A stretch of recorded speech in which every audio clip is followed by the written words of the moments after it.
Israel और Hamas के बीच पिछले 1.5 साल से जारी युद्ध फिलहाल खत्म होता नजर नहीं आ रहा है। एक बार फिर से दोनों को युद्ध विराम पर वार्ता की कवायद की जा रही है।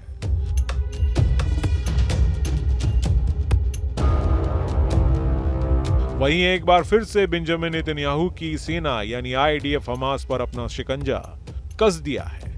ताजा जानकारी के मुताबिक इजराइल सेना गाजा पट्टी में अब आखिरी और निर्णायक चाल चलने की तैयारी में है। हमास को पूरी तरह कुचलने और गाजा पर पूर्ण सैन्य नियंत्रण की रणनीति पर इजरायली प्रधानमंत्री बेंजामिन नेतन्याहू आगे बढ़ते दिख रहे हैं। 2 महीनों से रुकी युद्ध विराम की बातचीत के बीच इजरायली सेना ने एक नया ऑपरेशन प्लान पेश किया है, जिसमें गाजा के उत्तरी और मध्य हिस्सों में सैन्य दबाव बढ़ाने, नागरिकों को निकालने और हजारों रिजर्व सैनिकों को दोबारा तैनात करने की बात है। हालात साफ इशारा कर रहे हैं कि अब इजराइल गाजा पर पूरी तरह कब्जा जमाने की ओर बढ़ रहा है और नेतन्याहू का यह सबसे बड़ा राजनीतिक और सैन्य दाव हो सकता है। इजरायली सेना ने ऐलान किया है कि वो हजारों रिजर्व सैनिकों को वापस बुला रही है।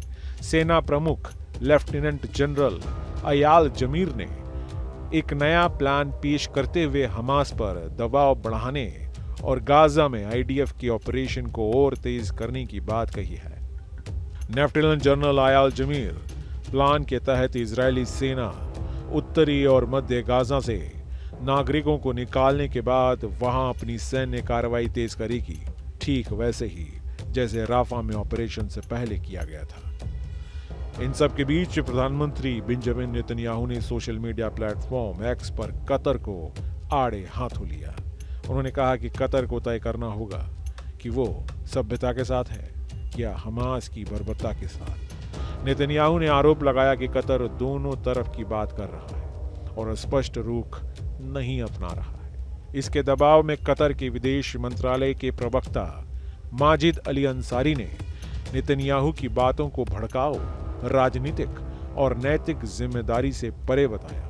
आईडीएफ के ताजा प्लान और ऑपरेशन विस्तार की खबरों से उन परिवारों की चिंता और बढ़ गई है जिनके परिजन अब भी हमास की कैद में हैं। इसी कड़ी में hostage and missing families forum ने एक इमरजेंसी अपील में कहा है कि लड़ाई बढ़ी तो बंधकों की जिंदगी खतरे में पड़ सकती है। दरअसल गाजा में हमास के पास अभी भी 59 से ज्यादा इजरायली बंधक हैं। इजराइल और हमास के बीच गाजा में तकरीबन 18 महीने से चल रहे युद्ध अब तक 46,000 से ज्यादा लोग मारे गए। इजराइल और हमास के बीच यह युद्ध 7 अक्टूबर 2023 को शुरू हुआ था, जब हमास के लड़ाकों ने दक्षिणी इजराइल पर हमला कर 1200 लोगों की हत्या कर दी थी और 250 से अधिक लोगों को बंधक बना लिया था। अब भी 59 बंधक हमास के कब्जे में हैं। Team news state.